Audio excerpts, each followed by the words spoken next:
Hello, everyone, and delighted to say that I am joined by AB de Villiers for a chat today. AB, how are you? It's good to see you again. Last time we saw each other, it was in a packed stadium somewhere, surrounded by fans. It's a slightly different experience the last few months for everybody, really. Hi, Kevin. Yeah, it's been a very interesting few months. Chatting to you guys again gives me some really good memories of not so long ago, walking out there at Lords, wearing the Middlesex colours, and certainly had a fantastic time there in summertime in London, packed crowds, and I only have really good memories of playing for the team and making some good friendships along the way as well. How's lockdown been for you? Everything been okay? You've been back in South Africa, I guess. Yeah, it's been all right. I try and take it one day at a time, as much as you can. You try and stay fit and healthy and prepare for the next challenge, which we don't know when that's going to be yet. When we're talking IPL, T20 World Cups, other tournaments around the world, no one's 100% sure where we're going with it all. But from my point of view, I'm just trying to stay fit, spend a lot of time with the family, which I'm absolutely loving at the moment. And I started to hit some cricket balls a couple of weeks back, so luckily I'm hitting the ball again. It's been a long time coming, so it's nice to get out and hit some balls. It's 2 kids you've got, isn't it? 2 boys, yes. 3 and 5 now. They keep us busy. Were they doing the throwdowns? Absolutely. Yeah. Yeah, they're not quite into the cricket yet. I love a couple to them here and there, but we play a lot of footy in the backyard, rugby and soccer. So whatever game we can play with the ball in it, they absolutely love. So the signs are there that they might be playing cricket one day. We'll see. Well, let's hope we see you back on the field soon as well. But as you say, at the moment, no idea really for any of us. I mean, I guess in England, everything's gearing up to August 1st. So hopefully we're going to see some cricket back there domestically. Of course, the Test series underway as well for England. But I mean, go back to Middlesex. Last year was your first year with Middlesex. Every county you've been chasing you for many years to try and get you to come and play. And you said that realistically for you, or you'd told me there was only ever going to be one, and that was Middlesex. Yeah.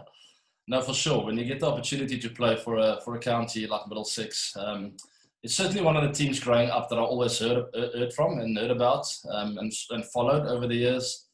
I never felt like there was an opportunity for me throughout my international career to go and play county. I don't know. I'm a guy that really, I take a lot of strain, I think, in international tours, and I used to. So I always felt at the end of a tour, I can't imagine having to eat one more cricket ball for the next while. I just want to get home. I want to spend time with my brothers, my parents, more recently my wife and my kids. So yes, when the opportunity finally arose where I could take my family along to London to join the Middlesex cricket team it was in a way a dream come true, and it took a very long time for that to happen. But I'm glad it finally did, and certainly no regrets with my time there. We had a fantastic time. Like I said before, we made a lot of friendships and played a couple of good knocks as well, which was always obviously in the back of your mind. When you join a team like this, you want to contribute. So luckily there were a couple of knocks that I enjoyed. Unfortunately, we didn't take it all the way, and we stumbled there in the quarterfinals. But hopefully there'll be a next time. And it was actually a pretty well kept secret, because Middlesex and AB de Villiers had nearly come together quite a few times in certainly the previous couple of years running up to it. But Middlesex had been chasing you desperately for years, haven't they? I've been chasing them. It just never worked out. It's like that girl you really like at school, and you just don't have the guts to go up to her. I'm happy everything finally worked out. And as I said, I'd love to go back and take it further. Not just. I'm always a performance guy. I like to walk away feeling like I really made a big difference, and I feel I have more to give. So hopefully next time around we'll take it all the way. Probably more likely next year if it is to happen, but you'd like it to happen again, though. Absolutely, yeah. I'm also thinking maybe next year. As you alluded to now, we're not sure what's happening at the moment. So I literally, honestly, don't have one cricket day in my calendar at the moment. So for now, it's just my little 3x3 meter room here that I call my gym, and I go to a school called St Albans College. I know a friend there that sneaks me in It's just the two of us. We do some throwdowns. Other than that, I can't really get into the franchise setup. It's all a bit of a mess, to be honest. Over here, we're still in strict lockdown rules, and our movements are really restricted. So, this week I've got a couple of net sessions locked in, and try and get into some kind of form for whenever that whistle blows, and for us to get going again. How have you found that? Have you enjoyed anything of a break? When Owen Morgan did the last one of these, he did talk about that downtime and time away, and a change of mindset, a change of everything for him. But are you more a person that has missed it? You've needed it? I think I'm more like Morgs, maybe. I really enjoy my time away, but I also, the part I don't like is I know how hard it is to get going again. Once again, I can compare it to gym maybe, or to getting fit. The enjoyment you find in that month or two off is fantastic, but that first couple of weeks starting again is so tough, and everything is out of place. The balance, your eye, my movements. I feel late, then I'm early. It's really difficult to get back into the swing of things. So I'm not looking forward to that. And sometimes it's just better just to keep knocking it away, even though you have a bit of time off, which I didn't do over the last while. So I'm looking at a steep mountain to climb, but it's a great challenge to go through. At the age of 36, I'm looking forward to see what I've got in the tank. The age of 36, I mean, you mentioned lockdown there in the gym. I mean, I watched you on the field, and it was like, wow, this guy at 36, really? I mean, it looks like you're a lean, mean cricket machine still when I saw you last summer for Middlesex. Is that still the way you feel mentally and physically? Definitely, yes. I love a challenge. I mentioned that just now. I definitely spent more time in the gym than I ever have in the last few months. And I made a conscious decision that when I do come back, whether it's later this year, early next year, I don't know, but I want to be compared to the 20-year-old that's just made his debut. When it comes to physique, fitness, and the hunger for the game. Form is not a given. It's never a guarantee. So I'll do whatever I can to make sure I get into the form that I was maybe 5 years back, which won't be easy, but I feel mentally I can maybe find a way to get there. But physically, there's just you can't cut a corner. You've got to put the hard yards in, which I have over the last 2.5 months, and I'm not going to stop until that first game. I walk out and I want a commentator to mention this, and this guy looks like he's been working hard and he's in shape. I'll note that down now. Hold on. All right. Yeah, there we go. But no, it struck me, the 36 years of age, but looked as fit as any of the rest of them, looked as though you were loving it as much as the rest of them. Still plenty of years to come for AB. I mean, players do play so much longer now, and also with lockdown, it's been pointed out with a number of other sports as well, that perhaps this period actually prolonged quite a few careers, even beyond what we were saying about the likes of Jimmy Anderson playing on for as long as they possibly can.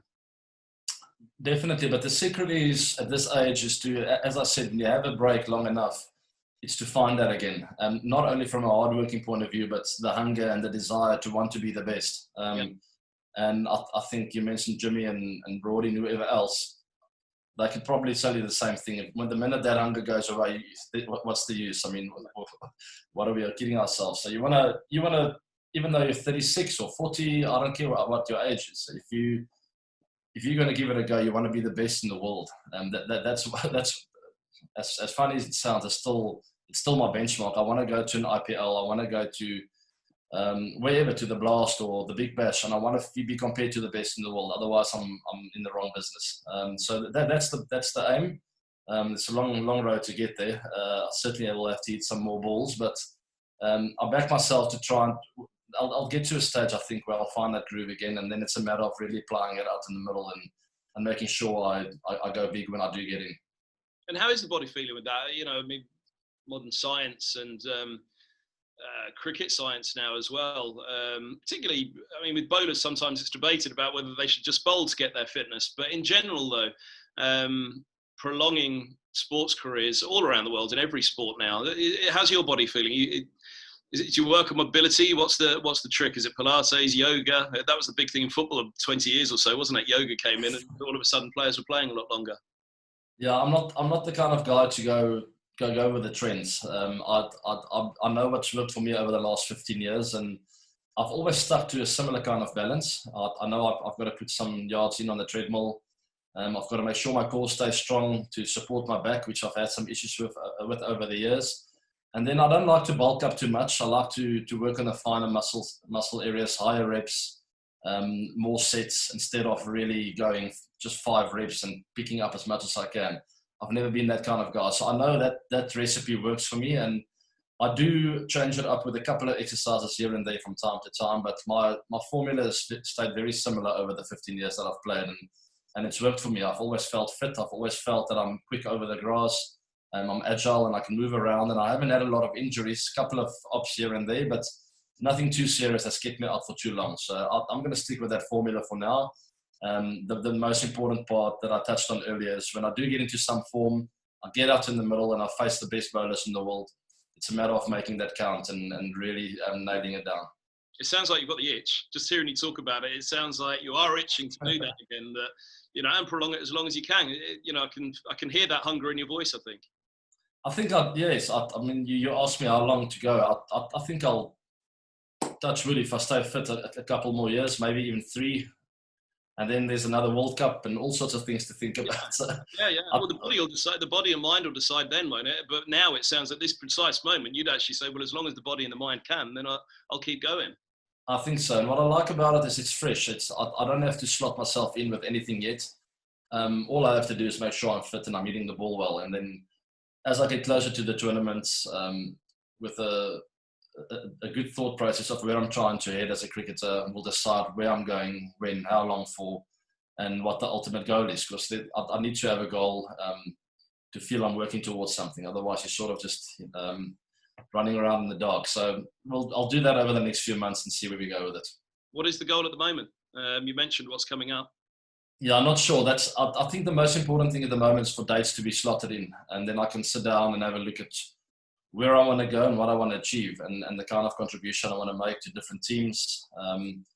And that's ultimately why I play the game, is really to contribute, to win games, to see the joy and the surprise on my teammates' faces. I think that's the most enjoyment I get out of the game, and to know that I can still compete with the best in the world. That's a short-term goal that's just in the back of my mind, but we need some games out there in the calendar first for me to start thinking along those lines.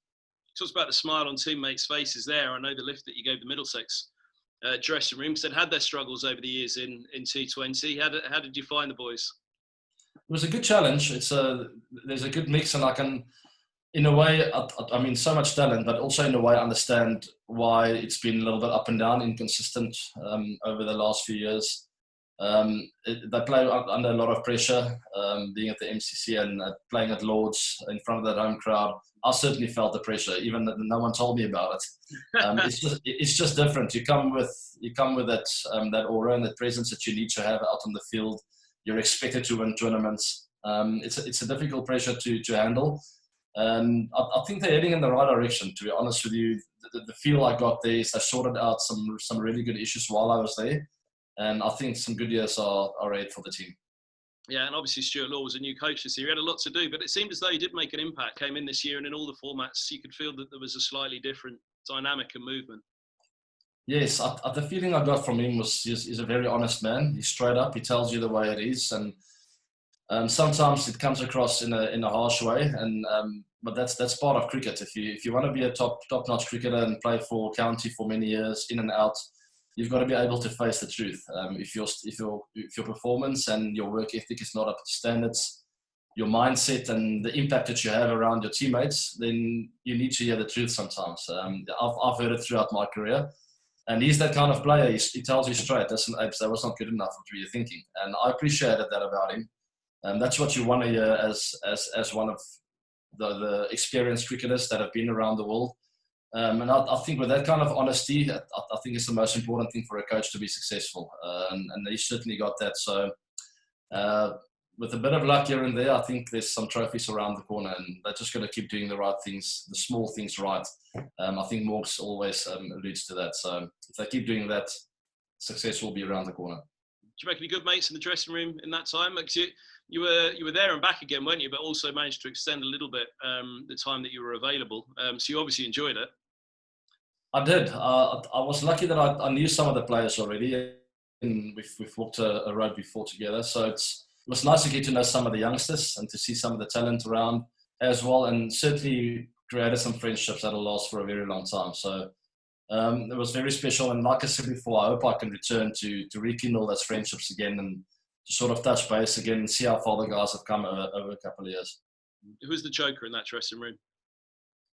There are a few of them. There are a few of them with a quieter personality that are actually quite funny. I think Helmy is one of them. His one-liners I really enjoyed, and you can see he's a bit of a thinker, so he won't be the loudest in the change room, but when he speaks, it's quite funny normally. So I really enjoyed his humour. What was your fondest memory yourself of that time in Middlesex? It was a short time, but it was a real roller coaster, wasn't it? I mean, it's a great individual achievements in there for yourself and for others, and as a team. It was a good ride, and getting to Trent Bridge, actually, Middlesex went there feeling pretty good for that quarter-final, didn't they? We did. It's tough going there, and I've had some really tough games there from an international point of view as well. So I certainly felt a little bit uncomfortable with some of the memories that came back for me. That was from a personal point of view. It's never easy playing there. It's always a tough one, especially when you get a little bit behind the momentum early on in the game. It's tough to come back, and that happened on the day. But yes, I have some great memories. I mean, I've got a touch on playing at Lords and finally playing a couple of good knocks there, enjoying the surroundings, the change room, the crowd, and how they love cricket in that area specifically. So it was nice. And I stayed in Wimbledon. Growing up as a youngster, I've always had these great memories of watching the tennis, and we had the opportunity of walking around there in the parks, seeing the courts from up close, and just really enjoying time with my family in London in a great time of the year, in the middle of the summer. We had a fantastic time as a family, and only great memories. But I'd say Lords certainly stand out for my wife and I and my kids. We were all there while I was playing. The kids were on the field, and we just had a great time. You mentioned your childhood there. Tell us a little bit about AB growing up, if you will. I was the youngest of the three brothers, so I certainly didn't always get my way and my say. So challenging way to grow up, and I think it makes you tough in a way. They're 6 and 9 years older than me, so I really had to nail myself down to make it, to have an opportunity to even play with them in the garden. You know, so they just tell me, just go home, please. You're wasting our time here. But grew up in a small town. My dad's a doctor, and a bit like Stuart Law, then. Possibly the same, yes. But anyway, just sports crazy family. I played all sports growing up, and specifically tennis, golf, and obviously cricket. With some of the main sports, and I love playing all sports. And like I said, when I got to Wimbledon, just got goosebumps staying in that area and walking around in the parks. And Dad was a professional sportsman. No, Dad's a doctor. He played varsity football or rugby. My grandfather was a professional rugby player. Grandfather, sorry, it was your grandfather. Yeah. But it was nothing big. I mean, didn't play international rugby. He played for a province in South Africa. My dad he studied medicine, so he never really had. I think he could play a bit. He never really. He didn't want to. He decided to put his studies first. Became a doctor. Before he knew it, he had three kids, and I think his whatever career there was done. But my mom was also a very good sports lady in hockey and tennis and all of that growing up. So both of them could play a bit of ball. Did Grandad influence you at all then in wanting to be a sportsman? I was quite young when he passed away, but I remember visiting him in a small town called Vryburg. You won't even be able to announce that, I think, or pronounce that. I'll try on the internet when I don't get it right. I think I was about 9 or 10 when he passed away. But before then, I remember playing tennis tournaments and him watching on. And he was always too nervous for me to see him on the side of the court. So he would hide behind the bushes. But I'd always know that he was there. But he loved watching me play tennis. And I remember him reading his newspaper at his house. And I would knock the ball on the wall, literally missing his head by inches. And he wouldn't flinch. He would just sit there and read his newspapers in the morning, and I would hit balls. So that's what I remember. He would never give me a hard time. And when the other kids tried it, my brothers and my cousins and so forth, he would tell them to stop. So he gave me that little bit of extra confidence. Like, you know what? I back the way you can hit the ball, so you can hit it. Oh, nice. He had a good eye. uh, Who were your other influences growing up? cricket-wise, I guess, but it could be wider sport as well. Yeah, obviously plenty, but from a very young age, both my brothers, I mean, they were sports absolutely crazy. They taught me everything I know about sports in all kinds of sport.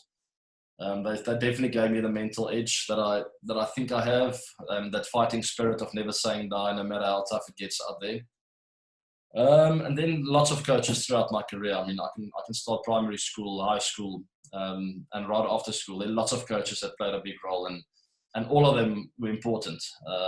It's difficult to give them credit because I could really talk about them for a long time, but in their own little way, whether it was one sentence or a big technical change, they all played a part in me becoming the cricketer that I am today. And what about the professionals? Who are your childhood heroes? Jonty Rhodes was the standout. Once again, from a young age, he had the biggest impact. When I was 8 years old, I saw that run out live in the World Cup, the '92 World Cup, and that had a huge impact on me. I mean, I practiced that run out every day of my life. I had grass swims all over, blood to the works, but that run out I had to perfect. And I never had the opportunity to do that run out in my career, but it still inspired me so much to do special things on the field and to take catches and for the team. You know, that's the way Jonty played, and that's always the way I wanted to play. Did you ever hook up with Jonty? Has he been much of an influence on your career since you have been pro? Yeah, it's crazy how it works out, but we became friends then. I mean, it was a huge dream come true for me just to meet him. And then a year or two later, he was the fitness or the fielding coach in the Proteas side, and I was there. It's a bit of a blur, to be honest. It was really a dream come true to work with him, to have him around. We'd play tennis during cricket tours, and really became good friends. So we still stay in touch. He travels the world. He's that kind of guy. He loves life, and he gets on his motorbike and he just drives for hours, and he wants to see different parts of the world. He's a bit of a go-getter, so he's still the same guy, and we're good friends. What is it for you away from cricket? Is it motorbikes or what? Cricket, what's your passion? I think I have a similar kind of thing in my heart. We're all this. I think it's a male kind of thing. We're all adventurous. We want to do things, and I don't know. It's weird. I love the bush. I love nature. I also love traveling around. I don't like flying, but I love seeing the beautiful parts of the world that was created from the big eye above. So I love seeing different areas, and I love my family. That's probably, and obviously sport, golf, but being out in outdoors. That's what it comes down to. Just being outdoorsy, spending time in fresh air, and staying fit, and all of those kind of things. I think it really makes me tick. It's funny talking through, both sides of your career here. We talked about your childhood and now what you hope to achieve in the next few years.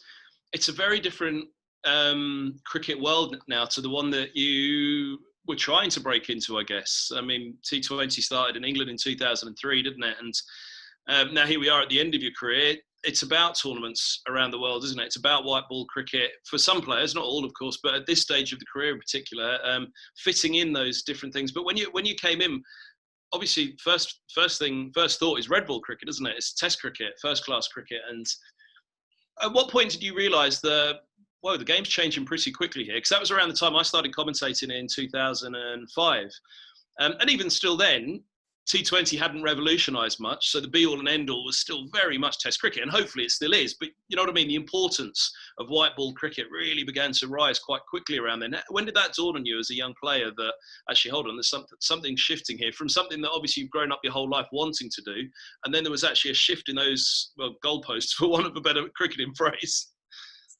Yeah, it's different for everyone. The fact that the goalpost changed for cricket and for the organisers, it never changed for me. I would do it exactly the same again. If I had to come in as a 19 or 20-year-old now, Test cricket would 100% be my number one. There's no doubt about it. What changed for me was my family, and getting older, meeting my wife. All of a sudden, my boys are born. Then things changed for me. My goalpost changed. Not so much the organisers or the formats, the various formats that we have. Yes, obviously T20 cricket blew up and became this huge business. It's obviously amazing playing in it. If I was 20 years old now, what the fact of the matter is, Test cricket would be my number one. I would want to play Test cricket for South Africa. ODIs, T20s. I want to represent my country and win a World Cup and win tours away from home and at home and be number one in the world.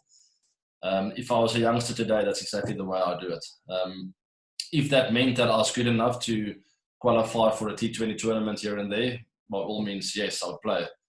But nothing for me would change. And I mean, it maybe a lot of people will say it's easy for you to say that now because you've already done so many years of IPL and this and that.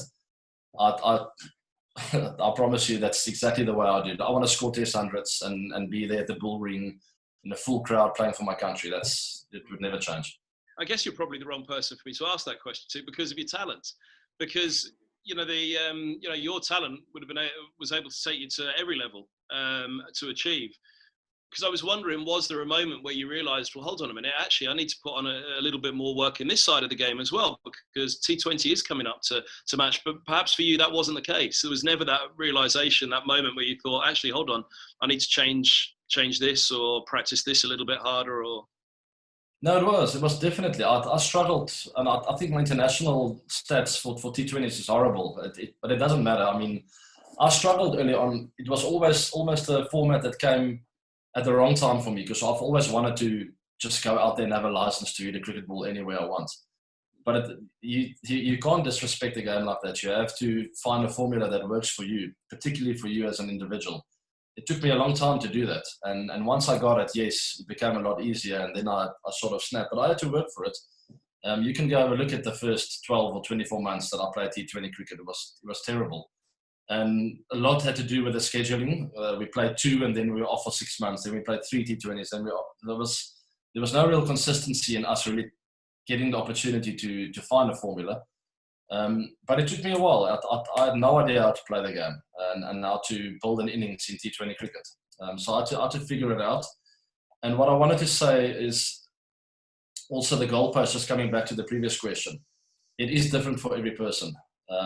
Not everyone gets the opportunity to play for the Proteas or international cricket. And then there's nothing wrong with trying to play T20 cricket around the world, or if you want to hold on to playing for your country, to really break it down, to never say die over here. It's an individual thing. It depends how much you rate yourself, how much do you believe in yourself, that you're going to go all the way and have a 15-year career. No one knows the answer to that. I didn't know the answer, but my most important thing was to play for South Africa for so long as I could.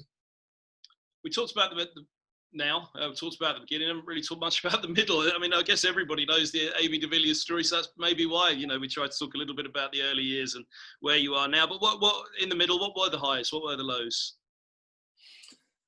Well, too many highs to remember, to talk about performance-wise, but not so much performance-wise. It's just the tours and being together with a team when we became number one in the world, the Aussie and England tour away from home, and also the Indian tour in 2008. So it was 3 tours, but 3 back-to-back huge tours where we didn't really lose a series. We didn't lose in India. It was 1-1, and then we did England and Oz.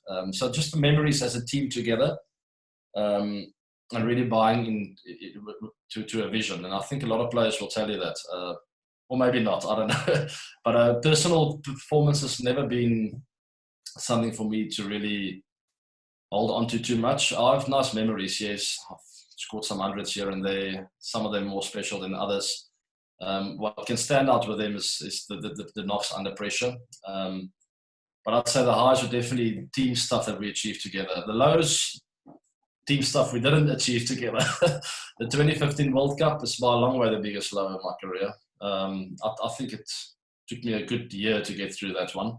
I never told anyone about it, and I maybe should have spoken to someone about it, or I should have been honest about it. But then again, I don't want to show weakness. So we were all brought up to show this, have your armor on and show no weakness. So that 2015 year after the World Cup, leading up to 2016, I was absolutely nowhere. We went to India and still won an ODI series there, which I don't know how we achieved, and it was huge. So it's a big tick in my career that. But I wasn't happy. I felt we missed out. I felt a lot of emotions, and I'm a fighter. I want to win, and I couldn't understand why it didn't happen for us and all of that. So it took me a long time to get through that. And at the end of the day, I sit here and I'm a retired cricketer internationally. But yeah, coming back, if I can say, one possibly the biggest high after all that controversy of the 2015 World Cup, and then me being labelled as a picker and chooser and all of that going down, to come back, I sort of went under the radar a bit, and I decided in my mind I want to come back and do something special for the team once more, and then sort of slowly and quietly again just fade away. That's really how I wanted it. It panned out that way. I took a lot of criticism again, but playing that final series against Australia was the best cricket I've ever played in my life, under the most immense pressure. It was a good way to sign off. Has that driven you then, 2015? Has that given you an extra drive for this stage of your career? Because, as I said right back at the start of this chat, I can still hear the hunger and desire in your voice. Did that low, that pain of 2015 that you've talked about there, did that low actually create another peak for you at this point? I think what I've realised is that it's not that important. And it took me a while to realise that. But a Cricket World Cup is not and I actually realised that, or I was sort of, what's the word I'm looking for? Reminded about it in the last World Cup, England, New Zealand in that final. It was so. It felt to me, looking at the game from the side, it was the most amazing cricket game I've watched in ages. But it was so fickle as well. It could have gone anywhere all the time. And that was never the idea I had about playing in the World Cup final. You got to go there and you dominate your opposition, you walk out, and that's it. You're the best in the world. And I sort of just realized, you know what? It's tiny little moments that you sometimes have absolutely no control over that defines your career. And I just realized nonsense. It's not supposed to be that way.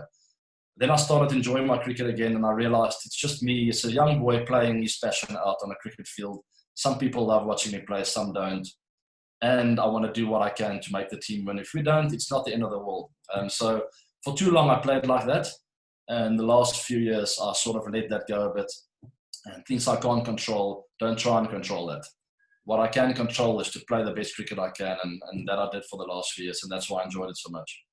But that can be a second peak, but in a different way, though, because it's a freedom now, isn't it? A freedom that you can enjoy. So you can take that drive and passion, enjoy it. Exactly. No, 100%. You got to play with that desire and that hunger that you were brought up with as a youngster. And I think when you lose that, you got to try and sort of revisit why is that happening, and maybe communicate about it. And you could. That's the way to really prolong your career, more so than physical. Yeah, strain. mentally, this seemed, just listening to you talk there, and again, it feels like that mental freedom actually, as much as anything, could prolong your career now. Absolutely, no doubt about it. And the only way to do that is to be honest with yourself and to talk about it. Is that what you'd go back and tell a young AB, or any cricketer indeed? Is that the advice you'd pass on, that trying to free up the mind as much as possible? I think I would, but it's not so much. It wouldn't be so advice out of regret. There's nothing I regret, and I don't regret being so hard on myself after the 2015 World Cup. It was part of a process I needed to get through. I just wish I chatted to someone about it, and I had more mentors around me at the time. I was quite lonely, or I felt I was at least. And I hope my teammates didn't take offence with that, because they were there. They were my mates, but I never felt like I could. Yeah. I never felt I could really open up with anyone at the time. But yeah, that'd be my advice, to keep your mentors around you through the ups and the downs, and never to let that go. Yeah. How long did it take you to come through it then? I mean, you talked about it being a real low. Was it a year? I mean, it can be two, can't it? Because the thing about cricket as well, which everybody always has to remember, it's an individual and it's in a team sport. Yeah, it was a good year. I kept going for a year. We had a horrible tour in West Indies, and then that's great success in India. So that sort of made it disappear for a very short while. And then, I don't know, 2016, 2017, I looked at the calendar and I thought to myself, how am I going to go through all this again? It's impossible. Then I tried to hide a little bit, go under the radar, and then that labeling came over about picking and choosing and all of that. I had nowhere to go. I couldn't commit to everything because I was unhappy, and I didn't have the desire in me. But I could also not miss out on a few tours because now I'm bigger than the game and I'm picking and choosing again. I just decided, okay, well, I'm retired then. I can't go. I can't do anything else. But yes, I think it did me good to walk away a little bit, reassess, join some other teams, have a fresh energy. having the feeling like I'm really appreciated, and the contributions that I have, not only as a player but as a person, was appreciated. And I just felt a new energy playing for some other teams again. And then I thought to myself, you know what, I have to play for the Proteas. I miss it so much, and I wanna have one last say. And that's why I came back and played against the Aussies. Well, we're all glad you did. But it is important to talk about these things, though, isn't it? Not just for yourself, but for everybody, because we're all learning now, aren't we? And that, again, is something that's evolved probably in your playing career. You know, a lot of things weren't talked about right back at the beginning that are now, because people are happier to sit there and say, no, it's okay that we had a hard time. It's okay that it's tough. And, you know, people have to be prepared for it. Yeah, but we're stubborn as human beings, you know. You don't want to show weakness. So that was probably, as much as it's one of my biggest strengths when I'm playing cricket, it can be a weakness as well. And I felt at the time, why do I have to show my weakness to other people that don't even know me? I'm not going to tell them how I feel. And that's probably why I felt like I did. I kept it all in. I wanted, like I've always done throughout my life, I get through it by myself. I fight it through until there's no more fighting left, and eventually I succeed. And at that time, there was just too much happening. I couldn't get through it. I really couldn't. And even the win in India didn't make it go away. So it was just a tough time. But it was normal. Like, I don't feel bad about it. It's okay to be stubborn and to want to fight through something by yourself, because that's how we were all brought up. But yes, I could have done that differently. It's difficult for a sportsman, isn't it, to talk within your career as well, because you don't want to take that weakness onto the field because you feel like you're giving the opposition, even though it's not really a weakness, is it? It's just a moment, but you don't want it to be perceived as a weakness by an opponent. Yeah, there's a lot of things that play a role for that to happen. It's also media, people really getting in your space, fans, crowds, the team environment. As much as it's your family, after a while, it's like it's too much. I'm giving too much, and I'm too open, you know. So it's a natural thing to try and just close down a bit and say, listen, there are way too many people in my space here, and that are trying to find out too much about me. I just want to play cricket, and I wish it could always be like that. But it's not, and the responsibility and the expectation gets bigger as you grow older. And it's nice to deal with it until you lose a World Cup semi-finals where you feel you should have won it. Have you got it all down in the autobiography?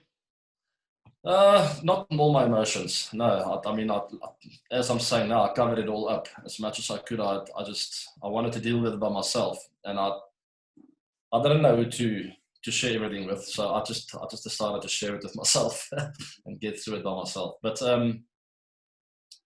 look, there's no one that lost that game for us except for us as a team. We made some mistakes. Simple. I think New Zealand could say the same in that last World Cup. No one took the World Cup away from them. They made mistakes when it mattered at the end, especially in the field. A couple of fumbles, a drop catch or two that could have sealed it right there. And that's what it comes down to. It doesn't matter what happens before or after. It's a couple of moments that we didn't play well enough. Simple. I actually meant about the feelings, the emotions, the emotions afterwards. Did that, you know, writing it down in an autobiography, is that something that helps? Yeah. Or is it maybe not? Maybe actually you've gone through it. I've dealt with it over that next. Look, it took me longer than the autobiography. The autobiography was already out, so yeah. I didn't have enough time to. I wasn't prepared to share it as of yet. I only started feeling like that, I think, in 2018 when I came back and played for the Proteas again against the Aussies, and then I still didn't share it. But then I let it go. So that's the difference. I never felt like it needed to be in my book. Maybe the next one. Yeah, exactly. That's what I mean. Yeah. Maybe the next one. Yeah. AB, I better let you go because even in lockdown, I'm sure you're a busy man. You've got plenty on your plate all the time. It's been lovely chatting. Hopefully we do see you in that Middlesex shirt again, because it was an absolute privilege, and certainly with the desire and passion, I think all Middlesex members and fans would love to see that back again. Thanks, Kevin. I appreciate your time, and thanks for listening. It was good fun.